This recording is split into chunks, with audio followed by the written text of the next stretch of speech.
اعوذ باللہ من الشیطان الرجیم بسم اللہ الرحمن الرحیم اللہم صلی علی سیدنا و مولانا محمد وعلی آل سیدنا مولانا محمد وبارک وسلم صلی علیہ۔ نام پارے کی بات کریں گے اور سورۃ الاعراف جاری ہے اس کے اندر ابھی تک۔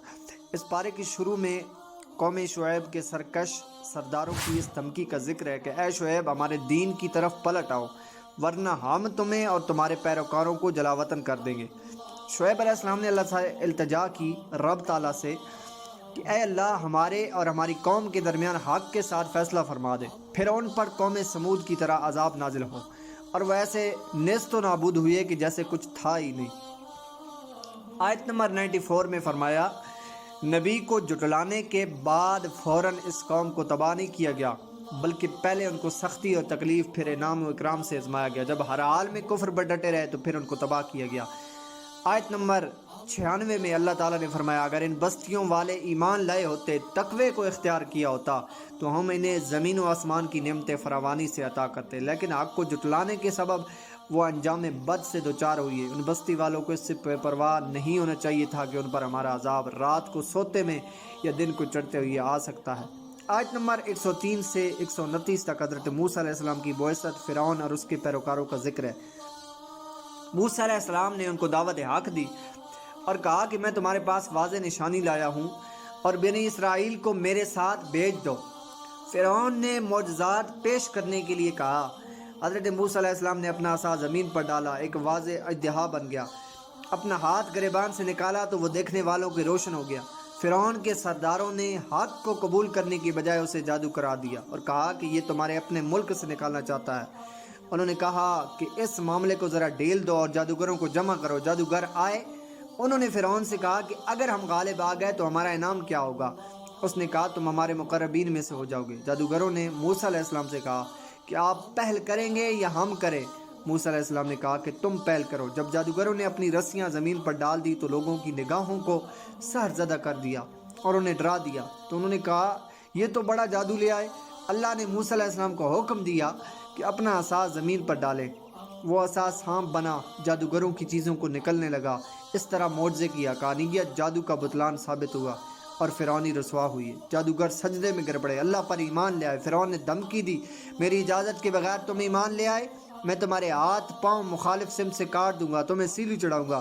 انہوں نے کہا ایمان لانے کی پاداش میں تم جو چاہے سزا دینا چاہتے ہو دے دو۔ پھر انہوں نے اللہ تعالیٰ سے صبر و استقامت کی دعا کی۔ اس کے بعد فرعون نے بنی اسرائیل کے بیٹوں کو قتل کرنے، بیٹیوں کو زندہ چھوڑنے کا حکم دیا۔ موسیٰ علیہ السلام نے قوم کو صبر کی تلقین کی، کہا نیک انجام اہل تقوی کے لیے۔ آیت نمبر 130 تا 143 میں بتایا کہ اللہ تعالیٰ نے فرعونیوں پر قحط سالی کا عذاب نازل کیا۔ فرعونیوں کا طریقہ یہ تھا کہ اچھائی کو اپنا کمال گردانتے، برائی کو بدشگونی کے طور پر موسیٰ علیہ السلام کی طرف منسوب کرتے، پھر ان پر ٹڈیوں، جوؤں، مینڈکوں، خون کا عذاب نازل کیا۔ جب عذاب میں مبتلا ہوئے موسیٰ علیہ السلام سے کہا کہ آپ اللہ سے دعا کریں ہم سے یہ عذاب ٹل جائے، اگر ایسا ہوا تو ہم آپ پر ایمان لے آئیں اور بنی اسرائیل کو بھی آزاد کر دیں گے۔ لیکن موسیٰ علیہ السلام کی دعا کے نتیجے میں عذاب ٹل جانے کے بعد فرعونی اپنے وعدے سے پھر گئے۔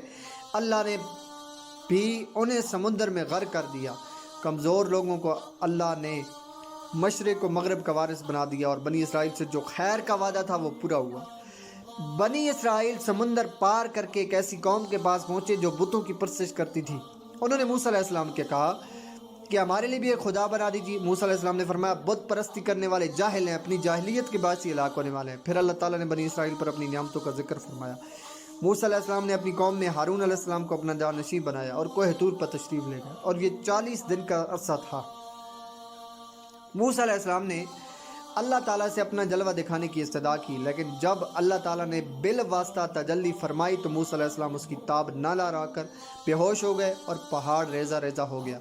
آیت نمبر 144 تا 155 میں موسیٰ علیہ السلام کو رسالت عطا کرنے، کلیم اللہ کا منصب ادا کرنے، تورات عطا کرنے کا ذکر ہے۔ آگے چل کر بتایا کہ متکبر آیات الہی سے اعراض کریں گے اور جو لوگ اللہ کی آیات اور قیامت کو جھٹلاتے ہیں ان کے اعمال باطل ہیں۔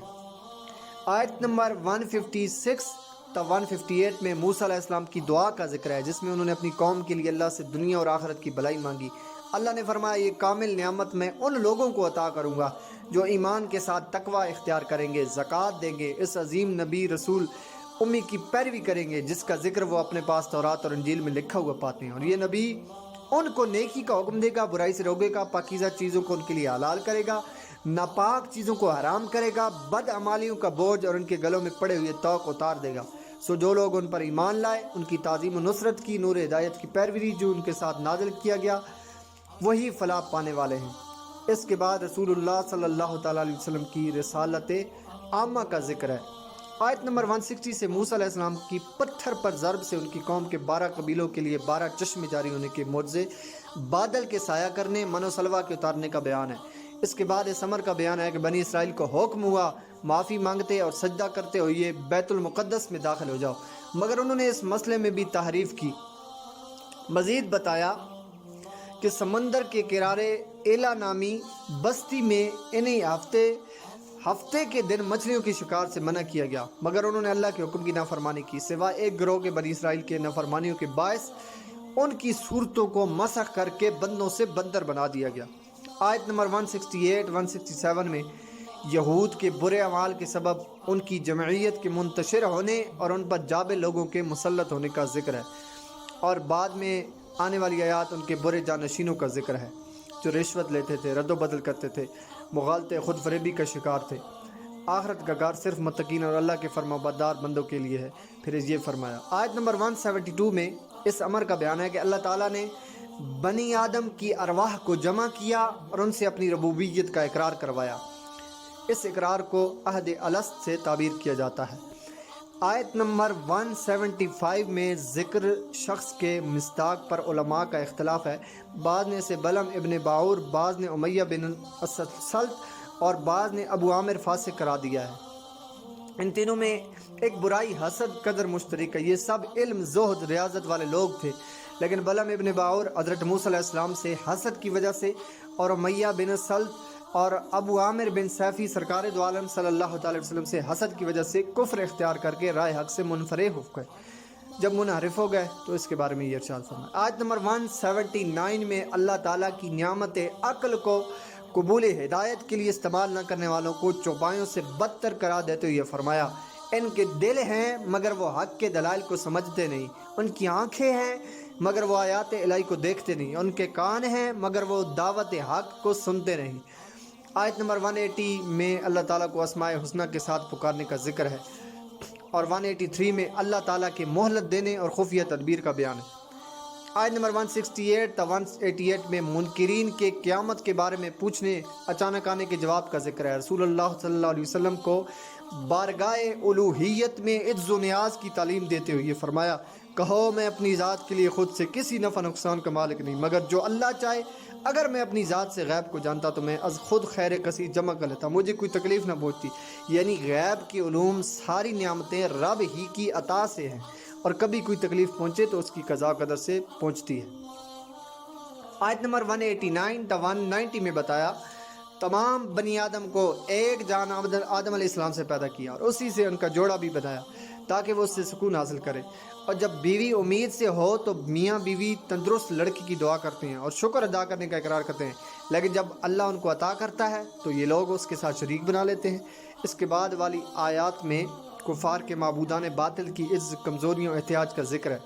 آیت نمبر 194 سے مشرکوں کے معبودان باطلہ کے بارے میں بتایا کہ وہ تمہاری کی طرح مخلوق ہیں، آنکھیں، کان، ہاتھ، پاؤں کی نعمت سے بھی معرور ہیں، یعنی وہ خود بے بس ہیں تو تمہیں کیا دیں گے۔ آیت نمبر 199 میں اخلاق حسنہ کی جامع ترین تعریف ہے۔ اللہ تعالیٰ نے سرکار دو عالم صلی اللہ علیہ وسلم سے فرمایا، جو قصوروار معذرت طلب کرتے ہوئے آپ کے پاس آئے اسے معافی دیں، معاف کر دیجئے، اچھی باتوں، نیک کاموں کا حکم دیجیے، ناسمجھ لوگوں سے الجھنے کی بجائے رخ انور پھیر لیجیے۔ سورہ اعراف کے آخر میں آیت نمبر 204 میں ہے، جب قرآن پڑھا جائے تو غور سے سنو، خاموش رہو تاکہ تم پر رحم کیا جائے، اور اپنے رب کو صبح شام خوف عاجزی کے ساتھ پست آواز میں دل میں یاد کرو، غافلوں میں سے نہ ہو جاؤ۔ آخری آیت میں فرشتوں کی صفات کا ذکر فرمایا کہ وہ اللہ تعالیٰ کی عبادت سے تکبر نہیں کرتے، تسبیح بیان کرتے ہیں، سجدہ ریز ہوتے ہیں۔ سورۃ الانفال مدنی سورت ہے، ترتیب مصحف کے اعتبار سے 8ویں جبکہ ترتیب نزول کے اعتبار سے 28ویں سورت ہے۔ اس صورت میں مال غنیمت کا ذکر ہے، عربی زبان میں انفال کہتے ہیں، اس لیے اس کو انفال سے موسوم کیا گیا۔ اس صورت میں مال غنیمت کے احکام کا بیان ہے۔ اتحاد، اتفاق، مسلمانوں کا غزوہ بدر کے لیے نکلنے، قلت تعداد کے باوجود اللہ کی تائید و نصرت سے کامیابی، دشمن کے خلاف جہاد کی تیاری، دین کی بنا پر ایک دوسرے کی مدد کرنے، معرکہ بدر میں دونوں جمعیتوں کے قتال کی کیفیت، مسلمانوں کافروں کے درمیان معاہدوں کے احکام، دارالحرب میں رہنے والے مسلمانوں کے احکام کو بیان ہے۔ انفال مطلقاً مال غنیمت کو بھی کہتے ہیں، اور کسی مجاہد کو غیر معمولی کارکردگی کی وجہ سے دوسرے مجاہدین کے مقابلے میں کچھ زائد دیا جائے تو اسے بھی نفل یا انفال کہتے ہیں۔ اور انفال اللہ اور اس کے رسول کے حکم کے تابع جس کو جتنا چاہیں عطا کر دیں۔ آیت نمبر 2 سے کامل مومنوں کی صفات بیان کی گئی، وہ اللہ سے ڈرتے ہیں، آیات الہی سن کر ایمان کو تقویت ملتی ہے، اپنے رب پر توکل کرتے ہیں، اقامت صلاۃ، ادائے زکوٰۃ ان کا شعار ہے، اور یہ سچے اور پکے مومن ہیں۔ آیت نمبر 5 میں فرمایا کچھ لوگ جہاد کے لیے دن اور جان سے آمادہ نہ تھے، اور مجاہدین کی خواہش تھی کہ ابو جہل کی قیادت میں مشرکین مکہ کے مسلح و منظم لشکر کے بجائے ابو سفیان کے تجارتی قافلے سے ٹکراؤ ہو جائے۔ اللہ نے مشرکین مکہ سے تصادم کو مقدر فرمایا تاکہ حق کی حقانیت اور غلبہ ثابت ہو جائے۔ آیت نمبر 9 تا 24 سے بتایا کہ اللہ تعالیٰ نے بدر میں مجاہدین کے اطمینان قلب کے لیے فتح کی بشارت کے طور پر فرشتے نصرت کے لیے بھیجے۔ میدان بدر میں سخت زمین، پانی کے چشمے کفار کے پاس تھے، زمین نرم جس پر چلنا دشوار ہوتا ہے مسلمانوں کے پاس تھی، اور پانی کی قلت بھی تھی، جس کی وجہ سے مسلمانوں کے دلوں میں طرح طرح کے توہمات پیدا ہوئے تھے۔ اللہ نے بارش برسائی، وافر پانی جمع ہو گیا، شرعی طبی ضرورت پوری ہوئی، دلوں کو اطمینان ملا۔ اللہ نے میدان جہاد میں پسپائی اختیار کرنے والوں کو اپنے غضب کا حقدار قرار دیا۔ میدان بدر میں رسول اللہ صلی اللہ تعالیٰ علیہ وآلہ وسلم نے مٹھی میں ریت لے کر کافروں کی جانب پھینکی، فرمایا یہ لوگ رسوا ہو جائیں۔ یہ ریت ان کی آنکھوں میں جا پڑی۔ اللہ نے فرمایا اے رسول وہ خاک آپ نے نہیں پھینکی جس وقت آپ نے پھینکی تھی، لیکن در حقیقت وہ اللہ نے پھینکی تھی۔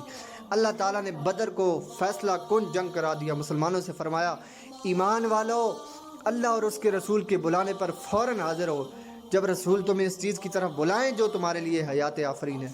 آیت نمبر 25 میں فرمایا یہ مت سمجھنا کہ ظالموں کے فتنے کا وبال صرف ان لوگوں تک محدود رہے گا۔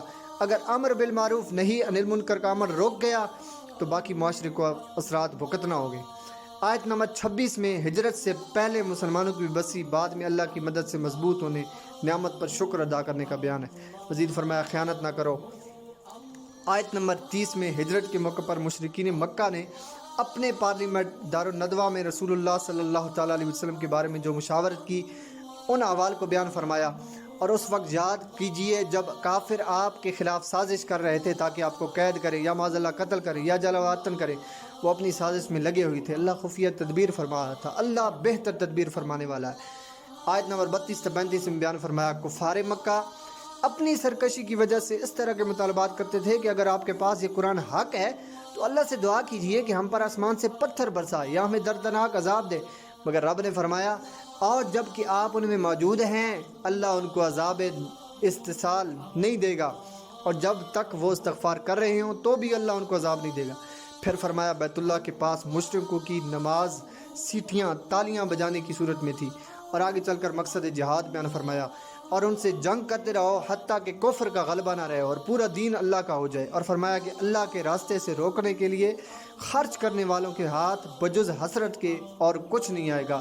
یہ نام پارے کے اہم مضامین تھے۔ اللہ رب العزت سمجھ و عمل کی توفیق عطا فرمائے۔